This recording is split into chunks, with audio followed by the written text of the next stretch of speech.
FATF का पाकिस्तान को grey list में बरकरार रखने का फैसला। पाकिस्तान की पेशरफ्त पर इत्मीनान का इजहार। कहा पाकिस्तान ने 27 में से 26 अहदाफ हासिल कर लिए। इन 2 साल के अरसे में जितनी पाकिस्तान ने कंप्लायंस हासिल की है, एफएटीएफ की तारीख में कोई और ऐसा मुल्क नहीं है जिसने 2 साल में 40 में से 31 निकात पे कंप्लायंस हासिल की हो। IMF का पाकिस्तान से डू मोर का मुतालबा। मुज़ाकरात का अमल मुकम्मल ना हो सका। IMF ने कहा टैक्स, तवानाई सेक्टर, समाजी और दीगर उमूर में अखराजात में इस्लाहात होनी चाहिए। IMF ने तो हमें कहा था कि आप 700 अरब रुपए के नए टैक्स लगाएं। ये तो मैं खड़ा हो गया और मैंने कहा ये नहीं लगेगा, ये कोर्सिव है, this is basically not going to help our economy.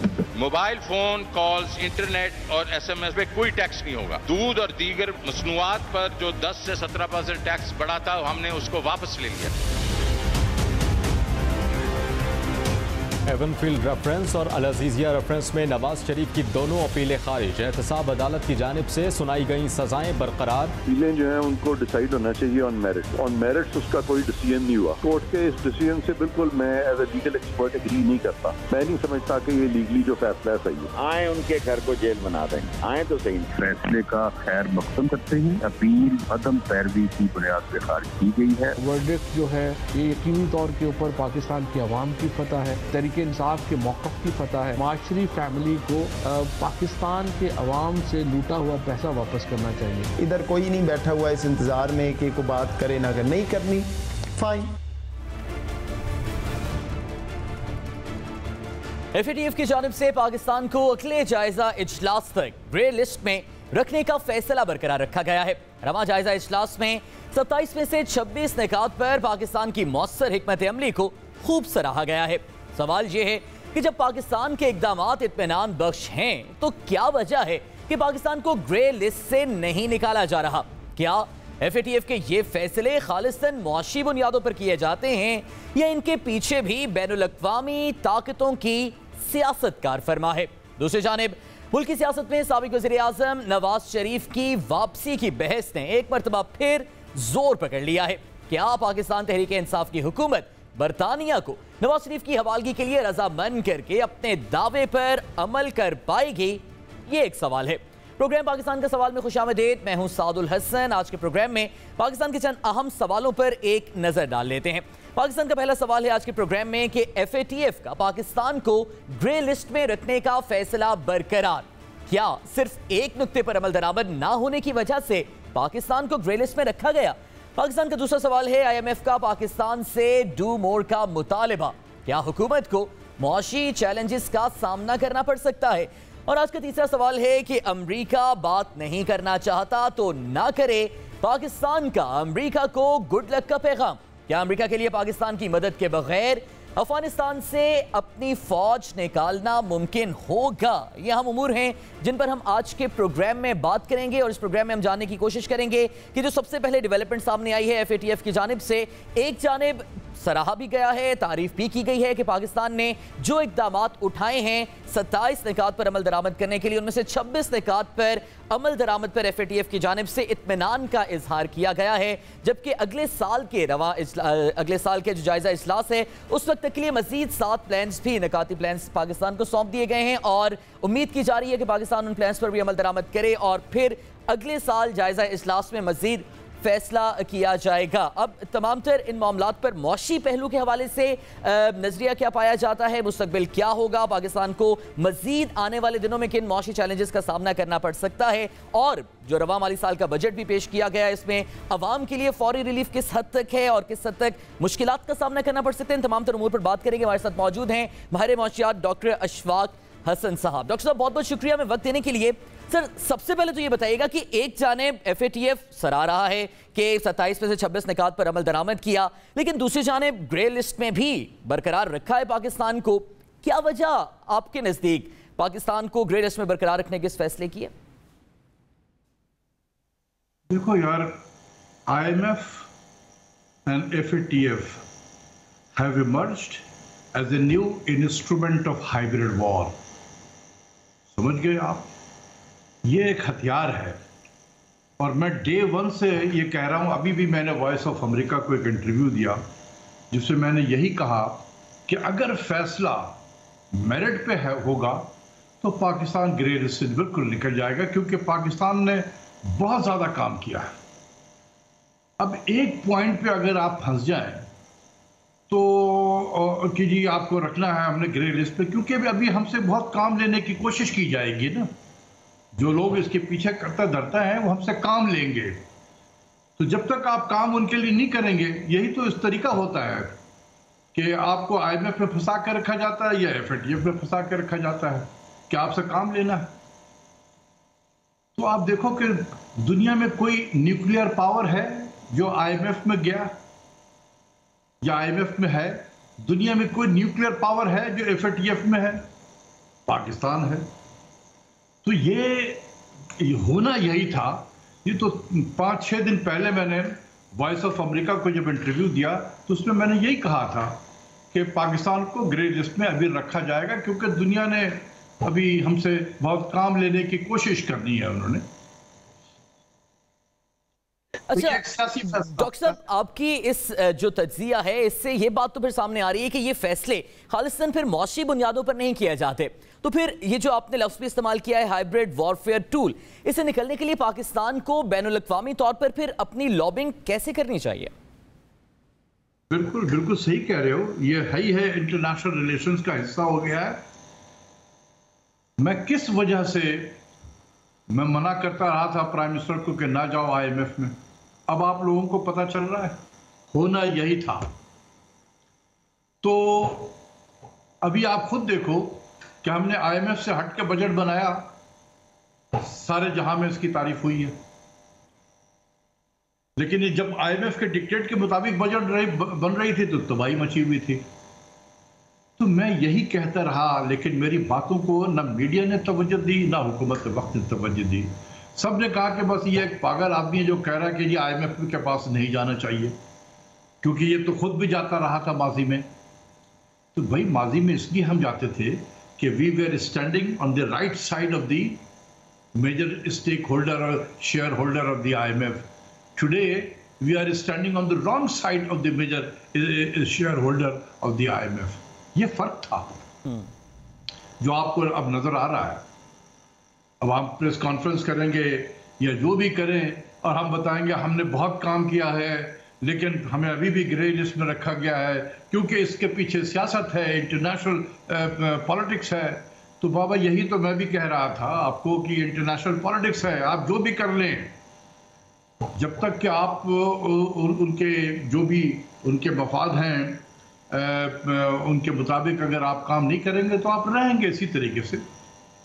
तो अब हमें इसको एक इकोनॉमिक इश्यूज के बजाय इसको एक इंटरनेशनल रिलेशंस का आपको इसको सोचना पड़ेगा, और इसमें मिनिस्ट्री ऑफ फाइनेंस से ज़्यादा ये मिनिस्ट्री ऑफ फॉरेन अफेयर्स का रोल डॉक्टर साहब, फिर आपके तज्जिए के मुताबिक अगर सूरत हाल को देखा जाए तो बेशक पाकिस्तान 24 निकात पर अमल करे या 26 निकात पर, पाकिस्तान का मौशी स्टेटस पर यही रहेगा। यार अगर 27 भी कर ले ना, वो एक भी कर ले, तो फिर क्या होगा? ये ऐसा ही है कि पाकिस्तान FATF के मेंबरों के हाथ में चांद का टुकड़ा ला के रख दे तो मेंबर कहेंगे देखें ये शफाफ नहीं है, इसमें भी दाग लगा हुआ है चांद में, तो इस चांद को आप साफ करके लेकर आए और 6 महीने के बाद आप कोशिश कर रहे हैं कि ये सब दाग साफ हो जाए। अब हम दाग साफ करने में लगे रहेंगे। ये ऐसे ही होता है भाई मेरे। देखो 2002-2003 से ये चीज़ें चल रही हैं FATF का, और मिनिस्ट्री ऑफ फाइनेंस में जब मैं था उस वक्त भी ये चल रही होते थे और हमें कहा गया था कि हम एशिया पैसिफिक ममालिक में बेहतरीन काम कर रहे हैं। हमने मिनिस्ट्री ऑफ फाइनेंस में एक हमारा जॉइंट सेक्रेटरी था जिसको हमने इसका एक फोकल पर्सन बना दिया था। ये 2002-2003 की बात कर रहे हैं। ना पाकिस्तानियों को पता था कि क्या हो रहा है क्या नहीं हो रहा है, ना दुनिया में इतना शोर मचता था FATF का। यह अब क्यों हो गया? क्योंकि दुनिया बदल गई है 2012-13 के बाद से।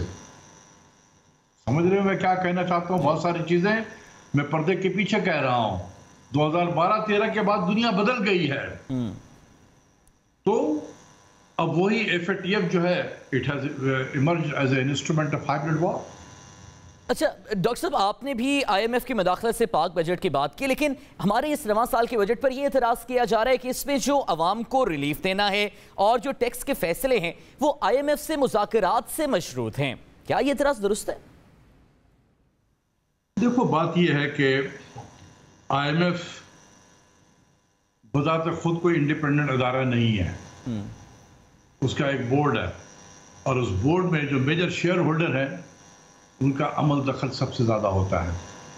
अब मुझे ये ना कहो कि नाम बता दे उस कंट्री का, सबको पता है। तो जब वहां से इशारा होगा कि थोड़ा सा हाथ हौले रखो पाकिस्तान से, तो ये ठीक हो जाएगा। तो जो भी कंडीशन वंडीशन सब ठीक हो जाएंगे। लेकिन अगर कहा गया कि नहीं, हाथ जरा दबा के रखो पाकिस्तान को, तो फिर ये एक स्टेटमेंट चलता रहेगा इसी तरीके से। डॉक्टर, फिर मौजूदा पेशरफ्त तो आपके सामने है, पाकिस्तान का स्टैंड भी आपके सामने है, तो इस सूरत हाल में क्या उस तरफ से फिर IMF से कहा जाएगा कि पाकिस्तान से हाथ हौला रखें? मैं तो ये तो नहीं कह रहा हूं कि कहा जाएगा ये। अगर ये कहा जाता कि हाथ हौला रखना है पाकिस्तान को, तो हमें FATF से निकाल चुके होते ग्रे लिस्ट से। द वेरी फैक्ट कि we are still in grey list, तो IMF का एटीट्यूड टुवर्ड्स पाकिस्तान बहुत हार्श रहेगा, बहुत हार्श। तो भाई जब आपने ये काम कर लिया है, चले गए हैं, तो भुगते हैं। मैं तो दाद देता हूं शौकत तरीन साहब को, जो खड़ा हो गया है ये शख्स।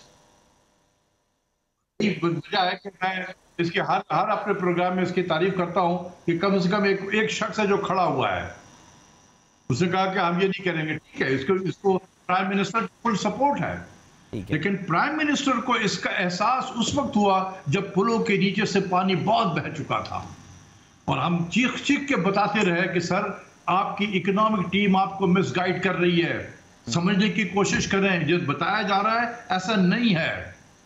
लेकिन प्राइम मिनिस्टर ने कभी नहीं सुना, इसकी तरफ तवज्जो दी। जब शौकत तरीन ने आने से पहले कहा कि अब 2.5 साल में बेड़ा गलत हो गया है, तो फिर प्राइम मिनिस्टर को एहसास हुआ कि यार डॉक्टर इशफाक के अलावा भी कोई कह रहा है। तो जब वो स्टांस उनका बदला और शौकत तरीन उनके पीछे आ गया, तो आप देखें कि ये ठीक जाएगा, आपको फिक्र करने की जरूरत नहीं है। देखो, जितना ज्यादा हम डर के रहेंगे उतना ही ज्यादा हमें डराया जाएगा।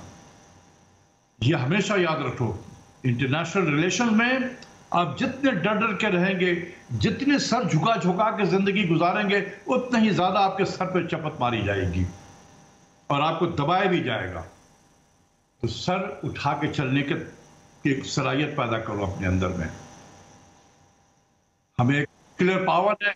डॉक्टर साहब, बजट तकरीर में सेलुलर डेटा पर टैक्स लगाने की बात हुई, लेकिन फिर उसके बाद कहा गया कि नहीं, इस पर अमल दरामद नहीं होगा क्योंकि काबीना ने मंजूरी नहीं दी थी। लेकिन अब दोबारा 5 मिनट से जायद कॉल पर टैक्स लगाने का फैसला फिर हो गया है। इन बदलते हुए फैसलों की वजह क्या है? देखो, बात यह है कि सेकंड थॉट्स आते हैं, थर्ड थॉट्स भी आ गए। पहले जब लगाया कि जी 1 मिनट से ज्यादा या 3 मिनट से ज्यादा कॉल होंगे तो उस पर टैक्स लगना शुरू होगा, तो प्राइम मिनिस्टर ने कहा कि भाई ये अच्छी चीज़ नहीं है। तो मिनिस्ट्री ऑफ फाइनेंस ने कहा कि भाई इसमें सर 100 बिलियन का हमारा नुकसान है, तो हम क्या करें, कहाँ से 100 बिलियन और लेकर आए। तो 3 मिनट नहीं तो फिर 5 मिनट कर दें सर। तो शायद अगर कैबिनेट ने अप्रूवल दे दी है 5 मिनट की, 3 से बढ़ाकर 5 मिनट, तो लगे हैं टैक्स उस पर। बात यह है ना कि अगर आप नहीं लगाएंगे तो फिर कहां लगाएंगे आप टैक्स? हमारे तो खर्चात भी तो बढ़ रहे हैं ना, जिसमें सबसे बड़ा जो है हमारे गवर्नर स्टेट बैंक साहब का कंट्रीब्यूशन है कि जो इंटरेस्ट रेट को उन्होंने आसमान पे पहुंचाया, जिसकी वजह से हमारा इंटरेस्ट पेमेंट जो 2017-18 के माली साल में सिर्फ 1500 बिलियन था, वो आज 3000 से ज्यादा हो गया, डबल हो गया है। लेकिन वो अभी भी ब्लू आइड बॉय बन के बैठा हुआ है पाकिस्तान में। कोई इसकी तरफ नहीं देखता कि जिसने पाकिस्तान को कितना डैमेज किया, कर्जों का बोझ चढ़ाया इस मुल्क पे, और हम सब खामोश होकर बैठे हुए हैं। तो ये हमें सोचने की बात है, सोचने की जरूरत है इस चीज की। ठीक है कि आपका सवाल ये था कि दोबारा लगा दिया गया है। तो यही हुआ होगा ना कि 100 बिलियन का जो रेवेन्यू लॉस है, तो ये कहां से पूरा किया जाएगा? दूसरी तरफ हमारे जो सूबाई हुकूमतें हैं, इन्होंने भी इस बजट के साथ जो है अच्छा सलूक नहीं किया। इस बजट में आपने देखा होगा कि सूबों ने 570 बिलियन का एक सरप्लस देना था, और उस सरप्लस की वजह से ओवरऑल जो बजट का खसारा था वो 6.3% पे था, रखा गया था। लेकिन अभी तो हमारा पहला जुलाई माली साल शुरू नहीं हुआ है, तो जो बजट शौकत साहब ने पार्लियामेंट में पेश किया था वो तो खत्म हो गई आपकी। इसलिए कि अब आपका बजट का खसारा जो है वो तकरीबन 7% से ऊपर है। ठीक है, तो जितनी भी फाइनेंसिंग रिक्वायरमेंट आपने 6.3% के बेसिस पे किया था, अब आपको वो फाइनेंसिंग रिक्वायरमेंट से ज्यादा आपको अब जरूरत पड़ेगी, क्योंकि आप। डॉक्टर साहब, फिर इस सारी सूरत हाल में और जब आप सेकंड थॉट्स की बात भी कर रहे हैं, तो क्या आने वाले दिनों में मजीद फिर मिनी बजट्स भी आएंगे? आने तो नहीं चाहिए, और ये सबों को इसका एहसास भी है कि मिनी बजट जो है वो एक तरीके से अनसर्टेनिटी क्रिएट करता है, खासकर हमारे प्राइवेट सेक्टर में, क्योंकि जो इकदाम दिए गए हैं प्राइवेट सेक्टर ने देखा इस बजट में, सबने अप्रिशिएट किया। लेकिन अगर बीच में हम दोबारा को ऐसा काम करें तो वो प्राइवेट सेक्टर के लिए ज़रा एक अनसर्टेनिटी क्रिएट कर देता है। तो गवर्नमेंट की पॉलिसीज़ में एक कंटिन्यूटी होनी चाहिए, प्रेडिक्टेबिलिटी होनी चाहिए एंड ट्रांसपेरेंसी होनी चाहिए, फिर वो पॉलिसी बेहतर रहती है। अच्छा डॉक्टर साहब, गवर्नमेंट की पॉलिसीज़ की जब आप बात करते हैं, तो वज़ीर ख़जाना की तकरीर में ऐसे दावे थे जिनके लॉन्ग टर्म असरात तो शायद सामने आ जाएं आवाम को रिलीफ के हवाले से, लेकिन गरीब के लिए इस बजट में फौरी रिलीफ क्या है, इस पर बड़े सवालात हो रहे हैं। आप इस पर क्या कहेंगे? देखो, रिलीफ जो है ना, फौरी हो या महीने 2 महीने के बाद हो या 6 महीने के बाद हो, यह सिर्फ 2 तरीके से हो सकता है रिलीफ जिसे कहते हैं। एक तो आपके प्राइस स्टेबिलिटी, और खासकर जो खाने पीने की अशिया हैं, जो एक गरीब आवाम से लेके एक लोअर मिडिल इनकम तक तबका की मैं बात कर रहा हूँ, जो गरीब है और इवन लोअर मिडिल इनकम है, उनके जो फूड पे एक्सपेंस है उसको कम करने की ज़रूरत है। ठीक है, देखो, गरीब का जो गरीब जिसको हम कहते हैं, जो सतह गुर्बत से नीचे है, तकरीबन 55 to 56% उनका मंथली एक्सपेंडिचर जो है वो फूड पे चला जाता है, यानी आधे से ज़्यादा जी। और अगर आप लोअर मिडिल क्लास को ले लें तो तकरीबन 50% उनका एक्सपेंडिचर जो है वो फूड पे है सिर्फ। तो अगर फूड की कीमत काबू में रहेगी तो गरीब को रिलीफ मिलेगा कि मेरे खाने पीने के अशिया में की कीमतें जो है वो नहीं बढ़ रही हैं। तो सबसे इमीडिएट रिलीफ यह है कि खाने पीने की चीज़ों के, या देखो 12 से 13 आइटम है जो रोज़मर्रा में एक आम इंसान के अंदर इसमें आता है। अगर मैं प्राइम मिनिस्टर के जगह पे होता या फाइनेंस मिनिस्टर के जगह पे होता, मेरे कमरे में एक मैं चार्ट बना के रखता अपने ऑफिस में, और ये 12 से 13 आइटम जो है जो एक गरीब के इस्तेमाल में होता है, मैं उसको मॉनिटर करता कि उसकी प्राइसेस किधर जा रही हैं, और मेरा सारा जोर होता एज ए फाइनेंस मिनिस्टर और एज ए प्राइम मिनिस्टर कि मैं उस 12 आइटम की कीमत को बढ़ने ना दूं, क्योंकि मुझे पता है कि इससे गरीब को नुकसान होगा, गरीब हर्ट होगा। तो मेरी सारी कोशिश उधर होती, मैं डेली मॉनिटर करता, और अगर मैं बढ़ता हुआ देखता तो मैं कॉल करता फिर रेलेवेंट अथॉरिटीज को कि ये कीमतें क्यों बढ़ रही हैं। तो ये काम करने की जरूरत है। अगर आपने अगले इलेक्शन में कामयाबी हासिल करनी है तो इन गरीबों को के बोझ न डालें, गरीबों के जेब पे बोझ न डालें। और गरीबों को कोई गाड़ी नहीं चाहिए होती है, या किसी कोई फैंसी रेस्टोरेंट में खाना नहीं खाना होता उनको दिन में 2 वक्त की रोटी चाहिए, वो चाहिए। और उसका जो आधा एक्सपेंडिचर है मंथली, वो आधा से ज्यादा वो फूड पे जाता है। उसकी कीमत को अगर आपने कम किया तो उसका जो मंथली एक्सपेंडिचर में है उसमें कमी आ जाएगी, उसके जेब में कुछ पैसे बचेंगे, वो दुआएं देगा। तो उसके लिए प्राइम मिनिस्टर को चाहिए कि वो 12 से 13 आइटम अपने ऑफिस में जो है वो रखे और उनको मॉनिटर करते रहे, हर दिन उसको अपडेट करते रहे। अच्छा डॉक्टर साहब, आखिर में जरा आपसे मौजूदा हुकूमत की जो मुआशी हिकमत अमली है उसकी समत और उसके मुस्तकिलपन पर ये बात कर लेते हैं कि उस पर सवाल उस वक्त आता है जब मौजूदा हुकूमत का तीसरा बजट चौथे वजीर ख़जाना पेश करते हैं। अब शौकत तरीन साहब ने भी मुतादिद मरतबा सियासी दबाव का जिक्र किया है, आप क्या समझते हैं, क्या अगला बजट भी शौकत तरीन साहब ही पेश करेंगे? देखो यार, करना तो चाहिए, मैं तो ये है ठीक है, वो 6 महीने के लिए लाए गए थे। ये प्राइम मिनिस्टर के अपने इंटरेस्ट में है कि कम से कम ऐसा एक आदमी हो, फाइनेंस मिनिस्टर, जो दबंग तरीके से बात भी कर सकता हो। ठीक है। और चाहे वो मुल्क के अंदर बात कर सकता हो या मुल्क के बाहर काम कर सकता हो। दूसरी चीज़ ये है कि वो पहले भी रह चुके हैं, तो उनको एक तजुर्बा भी है इस चीज़ का कि कैसे चलाना है। और वैसे भी उन्होंने ज़िंदगी में बहुत सारे मराहिल से गुजरे हैं, तो उन्हें कम से कम इस चीज़ का तजुर्बा ज़रूर है। और अब तक जो मैं देख रहा हूँ उनकी डायरेक्शन बिल्कुल सही है। तो मेरी तो दुआ भी होगी और मैं प्राइम मिनिस्टर से भी कहूँगा कि जी आप 5वां ना लाएं, खुदा के वास्ते इसी चौथे को आप चलाएं। और इसके लिए जो भी इकदाम करने हों, इनको री इलेक्ट कराना हो सेनेट के जरिए से या जिस तरीके से भी।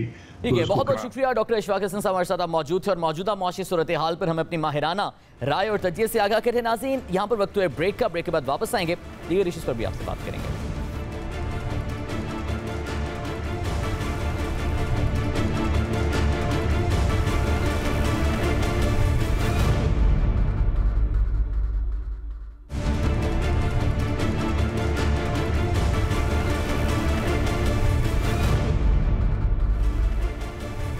Welcome back to the show. नाज़रीन, हमें ज्वाइन किया है वज़ीर-ए-आज़म पाकिस्तान इमरान खान के मुआविन खुसूसी बराए सियासी रवाबित डॉक्टर शहबाज गिल साहब ने। बहुत बहुत शुक्रिया गिल साहब वक्त देने के लिए। सर, आपसे सियासी उमूर पर तो बात करनी है हमने, लेकिन पहले ज़रा ये जो FATF वाला मामला है, अब पाकिस्तान के इक़दामात को तो सराहा जा रहा था और नो डाउट हमने काफ़ी बोल्ड स्टेप्स लिए भी हैं, 27 में से 26 निकात पर अमल भी किया है, लेकिन फिर क्या वजह आपके नज़दीक है कि ग्रे लिस्ट में ही बरकरार रखा गया है, निकालने का फैसला नहीं किया गया? जी, बिस्मिल्लाहिर्रहमानिर्रहीम, आपका बहुत शुक्रिया। देखिए, पाकिस्तान की जो काविशें हैं फैटफ के लिए, वो उसको पूरी दुनिया ने अभी भी सराहा है और उससे पहले भी सराहा है। ये कोई नई बात नहीं है और हमने तकरीबन तमाम जो मेजर चीज़ें हमारे ज़िम्मे थी वो अल्लाह का शुक्र है पूरी कर दी हैं।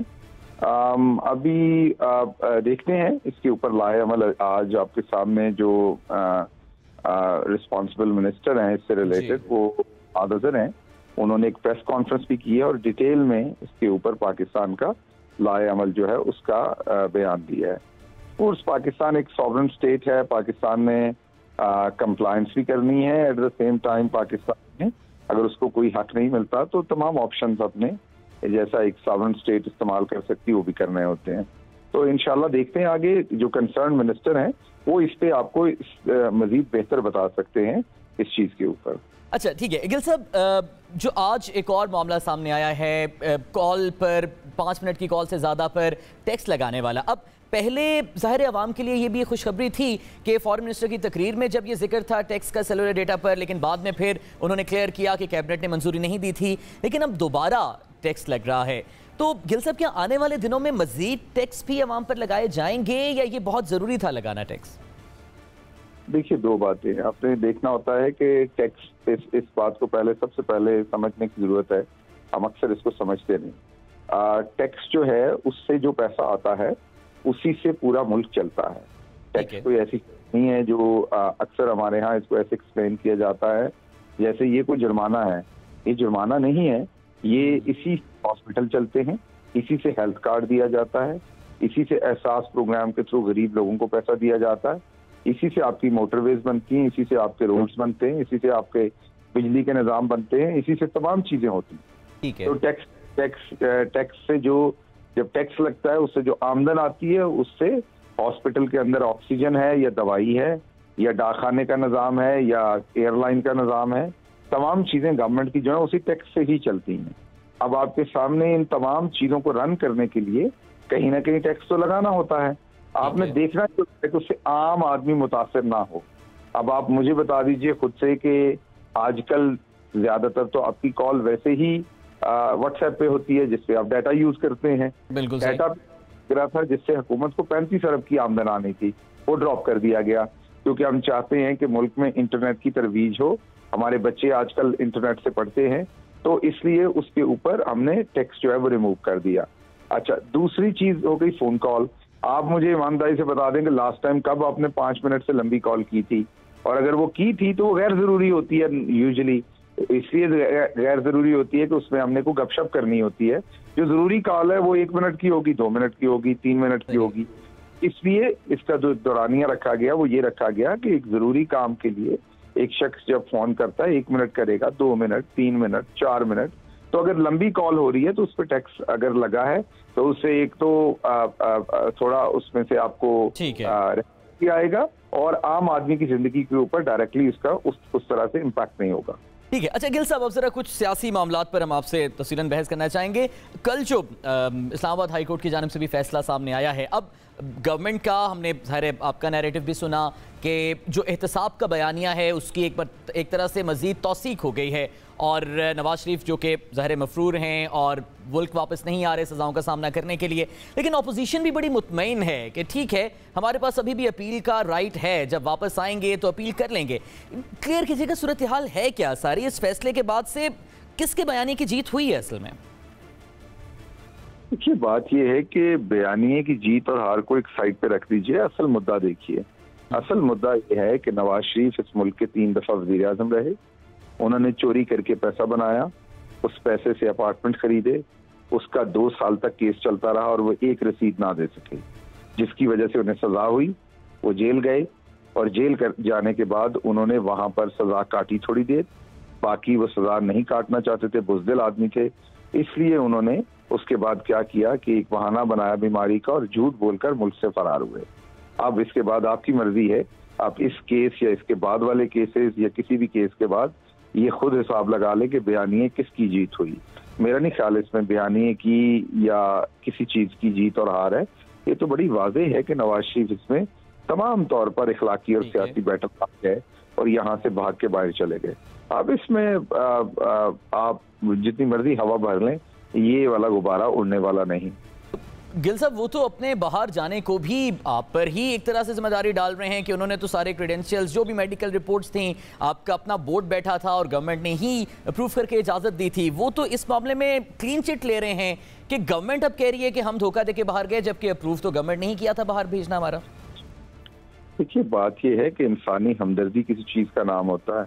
आप भी जिंदगी बहुत दफा ऐसा हुआ होगा कि आपसे किसी ने पैसे मांगे, मदद मांगी, या इंसानी हमदर्दी के तौर पर कोई मदद मांगी और आपने दे दी, और बाद में आपको पता चला कि उस शख्स ने धोखा दिया था, झूठ बोला था। कसूर आपका नहीं, कसूर उसी का निकलेगा, क्योंकि आपने तो इंसानी हमदर्दी पे दिया। अगर तो इसमें से हमें कुछ वापस मिला था ना, हमने को पैसे कमाए थे इनसे, हमने कोई पॉलिटिकल सेटलमेंट की थी, हमने कोई इनसे हमारे खिलाफ इन्होंने कोई अदम एतमाद थी जिसको हमने नीचे लेके जाना था, तो नवाज शरीफ को भेज के हमने अपने लिए स्पेस ली थी, फिर हमारा कसूर है।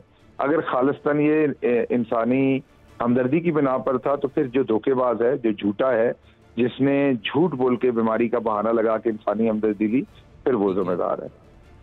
गिल साहब, फिर वापस लाने के लिए क्या इकदाम किए जा रहे हैं नवाज शरीफ साहब को? उसके हो रहे हैं जी, इंटरनेशनल जो भी वादे हैं उन सबको देखा जा रहा है और उनके ऊपर काम हो रहा है। जैसे जैसे चीजें होंगी बता दिया जाएगा। गिल साहब, इस सूरत हाल में जो इमरान खान साहब का दौरा बरतानिया मुलतवी हुआ है, उस पर भी काफ़ी कयास आराइयाँ हो रही हैं। हम चाहेंगे आप ज़रा वो भी वाज़ेह कर दीजिए कि वो वजूहात क्या थी, क्योंकि अगर वो जाते बरतानिया ज़ाहिर है और बोरिस जॉनसन की मुलाकात होती, तो उस मुलाकात में नवाज शरीफ की वापसी का एजेंडा तो बहुत इंपॉर्टेंट होता, उस पर डेवलपमेंट भी अच्छी हो सकती थी। फिर क्या वजह पेश आई मुलतवी होने के दौरान? नहीं, ये जस्ट रूटीन की बात है। दौरे प्राइम मिनिस्टर के बहुत सारे और मुल्कों के भी कई दफ़ा अर्ली हो जाते हैं और कई दफ़ा डिले होते हैं। अपनी प्रायोरिटीज देखनी होती हैं, हर नेशन ने टाइमिंग देखनी होती है। इसमें नवाज शरीफ साहब से इसका कोई लेना देना नहीं। अच्छा, तो इस वक्त जो अपोजिशन में मुलाकातें दोबारा से हो रही हैं और जो दूरियां थी उन्हें कम करने की कोशिशें की जा रही हैं, आसिफ जरदारी साहब की शहबाज शरीफ साहब से भी मुलाकात की बातचीत है कि मुस्तकबिल में आने वाले दिनों में हो सकती है, तो अपोजिशन इत्तेहाद तो दोबारा फिर इकट्ठा हो रहा है कोई गवर्नमेंट को खतरात इससे? ये अलग अलग थे कब, ये हमेशा से करप्ट जो टोला है उन्होंने इकट्ठी होना होता है। ये अलग कभी थे नहीं और ना हो सकते हैं, बिकॉज ये इनका जो ऑब्जेक्टिव है वो एक है और ऑब्जेक्टिव लूट मार है, तो ये कभी भी अलग नहीं हो सकते। ये बस थोड़ा वक्ती तौर पे कोई ना कोई मसला इनको हो सकता है, तो उसके बाद ये फिर आपके सामने किसी ना किसी बहाने से इकट्ठे होंगे। ये जब भी इकट्ठे होते हैं हम और ज्यादा इंजॉय करते हैं, तो इन्हें इकट्ठे होना चाहिए। लेकिन गिल साहब, अब जब ये इकट्ठे होते हैं तो ज़ाहिर है आपके जो इत्तेहादी हैं उनसे भी इनकी मुलाकातें हो रही हैं। परवेज़ इलाही साहब भी उनसे मिले, लेकिन उसके बाद परवेज़ इलाही साहब ने यह भी कहा कि प्राइम मिनिस्टर से पूछकर वो गए थे, प्राइम मिनिस्टर के इल्म में था कि वो मिल रहे हैं। तो being leader of an independent political party, क्या उनका प्राइम मिनिस्टर साहब से पूछना बनता था कि वो मिलने जा रहे हैं आसिफ अली जरदारी साहब को? और क्या इत्तेहादियों के हवाले से आपके तहफ़्फ़ुज़ात हैं कि वो मुलाकात कर रहे हैं अपोजिशन रहनुमाओं से? दोबारा पूछिएगा जी। गिल साहब, मैं ये पूछ रहा हूँ कि परवेज़ इलाही साहब ने जो आसिफ अली जरदारी साहब से मुलाकात की है, उसके बाद उनका ये बयान आया था कि इमरान खान साहब से पूछकर उन्होंने मुलाकात की थी, यानी इमरान खान साहब के इल्म में था कि वो जरदारी साहब से मिल रहे हैं। तो परवेज़ इलाही साहब एक इंडिपेंडेंट पॉलिटिकल पार्टी के लीडर हैं, आपके कोलिशन में हैं, इत्तेहादी हैं, लेकिन क्या उनका बनता है कि वो वज़ीर-ए-आज़म साहब से पूछें कि उन्होंने किसी पार्टी के लीडर से मुलाकात करनी है और अपोजिशन पार्टी के किसी लीडर से? देखिए, बात यह है कि वो उनकी, ये तो आप उन पे छोड़ दीजिए ना। ये आप अगर वो अपनी डिजायर से एक चीज कर रहे हैं तो आप वो क्यों फोर्स कर रहे हैं कि वो ये करें और ये ना करें? वो एक आज़ाद शहरी हैं, एक लीडर हैं अपनी पॉलिटिकल पार्टी के, जो उनका दिल करता है करने को आप उन्हें करने दीजिए। इसमें आपको और मुझे क्या एतराज है? तो इत्तेहादी आपके साथ हैं, मुतमईन हैं, कॉन्फिडेंस है शेयर? नहीं, इससे मुलाकात से इत्तेहादी के साथ होने या ना होने से क्या फर्क पड़ता है? आप बीमार बंदे का पता लेने भी जाते हैं, आप कई दफा फातिहा गिरी के लिए भी जाते हैं, और भी लोगों के आपस में रिलेशनशिप्स होते हैं पार्टी में रहते हुए, तो इससे मिलने से क्या फर्क पड़ता है? ठीक है, बहुत बहुत शुक्रिया शहबाज गिल साहब, हमारे साथ आप मौजूद थे और इस सारी सूरत हाल पर हमें हुकूमती नुक्ता नज़र से आगाह कर रहे थे, और FATF और इसके साथ साथ जो तमाम तर सियासी डेवलपमेंट्स थी उस हवाले से हमें आपने आगाह किया। नाज़रीन, पाकिस्तान अमरीका ताल्लुकात, पाकिस्तान का जो स्टैंड है, पाकिस्तान का जो मौक़िफ़ है अमरीका से ताल्लुकात को लेकर, वक्त और बैनुल-अक़वामी हालात को देखते हुए क्या वो मौक़िफ़ दुरुस्त है, उसके आने वाले दिनों में असरात क्या होंगे, इन पर बात करेंगे इस ब्रेक के बाद।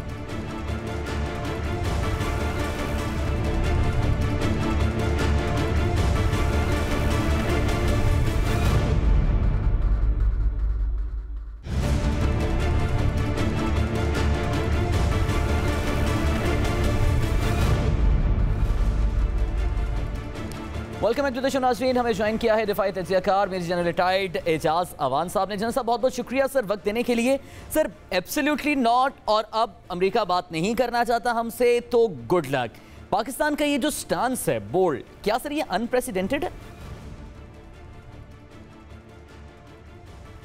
थैंक यू वेरी मच जी। देखिए, मैं समझता हूँ कि जो अभी वो बात नहीं करना चाहता, ये पाकिस्तान की मैं समझूंगा खुशकिस्मती है, क्योंकि हमारा ये जो अनप्रेसिडेंटेड स्टांस है, जिस तरीके से प्राइम मिनिस्टर इमरान खान ने जो एक उसूली मौक़िफ़ इख्तियार किया, देखें ये ना नहीं है, ये इनकार नहीं है, ये उसूलों पे मबनी एक फ़ैसला है जो हमारे लीडर ने किया है। क्योंकि उसकी वजह, अगर मैं आपके पास वक्त हो तो मैं 8 नुक्ते आपके सामने रखता हूँ। अमेरिका इन 8 सवालों का जवाब दे दे पाकिस्तान को, तो फिर बैठ के बात हो सकती है। और वो 8 सवाल जो हैं, पहली बात ये है कि वो कौन लोग हैं, पहला सवाल, जिनको वो पाकिस्तान के अंदर बैठकर CIA के इंटेलिजेंस बेस्ड ऑपरेशन के ज़रिए निशाना बनाना चाहता है। ठीक है। दूसरा सवाल ये है कि 20 बरस मुल्क के अंदर बैठकर 5 बेसेस रखकर 1,40,000 ट्रूप्स रखकर इन लोगों को वो निशाना क्यों नहीं बना सका। तीसरा सवाल ये है, जो इंटेलिजेंस शेयरिंग का हमारा और उनका मुआहदा है, ज़रा हमें वो बता तो दें कि वहाँ दाइश कितनी है, अलकायदा कितना है, आईसिस कितनी है, वो किस किस जगह पे हैं, उनकी तादाद कितनी है, और 20 बरस में वो इनको कंट्रोल क्यों नहीं कर सके। ये तीसरा सवाल है। चौथा सवाल ये है कि ये जो यहाँ से बैठ के वो ऑपरेशन करना चाहते हैं, इससे जो कोलेटरल डैमेज होगा, क्योंकि एयर स्ट्राइक्स ऐसी नहीं होती कि एक टारगेट को चुनकर एक बंदे को ही उन्होंने मारना है, इसका हमेशा कोलेटरल डैमेज होता है। 2 लाख बेगुनाह अफगानों को वो पहले शहीद कर चुके हैं। अब जो कोलेटरल डैमेज होगा उसकी मॉरल और इखलाकी जिम्मेदारी और कानूनी जिम्मेदारी किस पर होगी अगर हम ये बेसिस उनको प्रोवाइड करें तो। ठीक है, नेक्स्ट ये है कि वो एंड स्टेट क्या देख रहे हैं, ये ऑपरेशन वो कब समझेंगे कि ये 20 साल जंग लड़ी जो गई है अफगानिस्तान की सरजमीन पे बैठकर, वो जंग कब ख़त्म होगी और वो कौन से अहदाफ हैं जिनको वो 20 बरस तो हासिल नहीं कर सके, अब पाकिस्तान के अंदर बैठ के वो उनको हासिल करना चाहते हैं और फिर भी स्ट्राइक अफगानिस्तान के अंदर ही करना चाहते हैं। नेक्स्ट सवाल उनके पास ये है कि जब उनके पास कतर में एक बहुत बड़ा एयरबेस मौजूद है जहां से वो हमारे मुल्क के अंदर सलाला स्ट्राइक करने भी आए थे और हमारे 24 फौजियों को उन्होंने शहीद किया था, जिसकी वजह से हमने उनकी रसद भी बंद की, जैकबाबाद भी खाली करवाया, शमसी बेस भी खाली करवाया, उस बेस का इस्तेमाल वो क्यों नहीं करते और पाकिस्तान ही को जो है इस जंग में एक बार फिर क्यों धकेलना चाहते हैं। और आखिरी सवाल ये है कि जब पहले इनके साथ मुआहदा जनरल मुशर्रफ के दौर में हुआ था तो इनको जैकबाबाद बेस और ये नॉन काइनेटिक इस्तेमाल के लिए, रेस्क्यू एंड रिलीफ ऑपरेशन के लिए, इमरजेंसी लैंडिंग के लिए ये ऑपरेशन दिया गया था, न कि स्ट्राइक्स के लिए। तो इन्होंने शमसी बेंच से रिकॉनेसेंस की बजाय ड्रोन स्ट्राइक शुरू कर दी और वो ड्रोन स्ट्राइक इन्होंने पाकिस्तान की हदूद के अंदर में की और सबसे बड़ी स्ट्राइक इन्होंने डमाडोला में की थी जहां 70-80 तालिब इल्म शहीद हो गए थे और बहाना ये बनाया कि वहां कोई अलकायदा का लीडर था। आप भी बयान कर रहे हैं और जो सारी डेवलपमेंट अभी सामने है। जी जी जी, तो जनरल साहब फिर इस सारी सूरत हाल में ये भी आप जरा सवाल ले लीजिएगा, फिर आप इकट्ठे सर जवाब दे दीजिएगा कि पाकिस्तान ने जो मौक़िफ़ इख्तियार किया है नो डाउट टाइमली भी है और ज़रूरत भी इसकी थी, लेकिन पाकिस्तान को फिर चैलेंजेस कौन से होंगे जिनका सामना करना पड़ेगा, इसका भी सर आप जवाब दे दीजिएगा अपनी बात के साथ ही। ओके, अभी सुन लीजिए कि जो उन्होंने डमाडोला में स्ट्राइक की थी उसके बाद पाकिस्तान की जो मर्दान का रिक्रूट ट्रेनिंग सेंटर था, पहला सुइसाइड हमला तालिबान ने पाकिस्तान आर्मी के ऊपर उस स्ट्राइक के बाद किया जो इन्होंने वायलेशन करके वहां 80 बंदों को शहीद किया। तो जब इन्होंने ये अपनी जो वायलेशन था ट्रीटी, उसकी वायलेशन करते हुए पाकिस्तान के अंदर स्ट्राइक्स की, बेगुनाह लोगों को मारा और सारी जंग पाकिस्तान आर्मी के ऊपर उलट दी, तो अब हम क्यों इस ट्रस्ट डिफिसिट के बावजूद एक दफ़ा फिर इनको बेसिस दे दें? अगर ये इन 8 सवालों का जवाब दे सकते हैं तो फिर बैठ के बात हो सकती है, और अगर नहीं है तो फिर कतर के बेस को इस्तेमाल करें और जो कुछ अचीव करना चाहते हैं करें, क्योंकि अफगानों का ये हक है कि वो अफगानिस्तान के अंदर वो फैसला करें जो बहसीयत कौम उनको खुद पसंद है, लास्टिंग है और उनका अपना अंदरूनी मामलात का जो जिरगा हो या कुछ हो उसके ज़रिए वो अचीव करें। अब इम्प्लीकेशंस की आपने बात की, यकीनन पाकिस्तान के ऊपर अमेरिका दबाव डालने की कोशिश करेगा, वो मुआशी दबाव हो सकता है, अपने कुछ लाइक माइंडेड वो कंट्रीज जिनके हमारे साथ बहुत अच्छे ताल्लुकात हैं उनके ज़रिए डिप्लोमेटिक दबाव भी डाला जा सकता है। लेकिन मेरा ये यकीन है कि पाकिस्तान की इस वक्त जो मौजूदा लीडरशिप है, military and of course prime minister of Pakistan in the lead role, तो पाकिस्तान का लीडर इन तमाम दबाव को बर्दाश्त करने की सलाहियत भी रखता है। और मुआशी तौर पर न हम कंगाल मुल्क हैं, न हम दुनिया से आइसोलेटेड और कट ऑफ मुल्क हैं। हमारी जियो स्ट्रेटजिक, जियो पोलिटिकल और जियो इकोनॉमिक लोकेशन जो है और जो ये पोटेंशियल है, इसको जब हम ऑप्टिमाइज करेंगे तो हम उन तमाम जो दबाव डाले गए हैं उनका मुकाबला कर सकते हैं। और तारीखी तौर पर हमने ये भी हमें बताइएगा कि हम करके अमेरिका को दिखाया है, हम मुकाबला कर भी सकते हैं, हमने अमेरिका को ये दिखाया भी है कि हम स्टैंड लेते हैं तो फिर हम उस पर अमल करते हैं। लेकिन इस वक्त जब अफगानिस्तान से फौजों का इनखला अमेरिका के लिए भी चैलेंज है, तो पाकिस्तान अमेरिका की जरूरत है, ना कि अमेरिका पाकिस्तान की इस वक्त जरूरत है। तो क्या अमेरिका पाकिस्तान की ये नाराजगी अफोर्ड कर सकता है? देखिए जी, अफोर्ड बंदा सिर्फ अल्लाह की नाराज़गी नहीं कर सकता, दुनियावी नाउज़ बिल्ला जो दुनियावी खुदा बनने की कोशिश करते हैं उनकी नाराज़गी अफोर्ड की जा सकती है उसूलों पर मुआक्किफ जो फैसला है वो करने के बाद। तो लिहाजा इसमें से मैं नहीं समझता कि हमें किसी तरह का उनके आगे झुक जाना चाहिए। आपने सवाल में एक और बात की थी, मैं भूल गया हूँ, ज़रा दोहराएं अपना सवाल।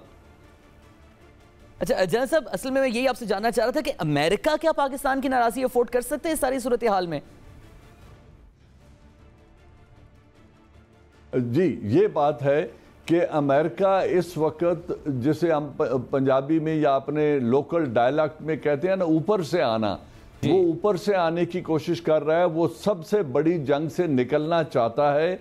पाकिस्तान की उनको ज़रूरत है, लेकिन प्रेसिडेंट जो Biden prime minister of Pakistan को ना कॉल करना चाहते हैं ना बात करना चाहते हैं।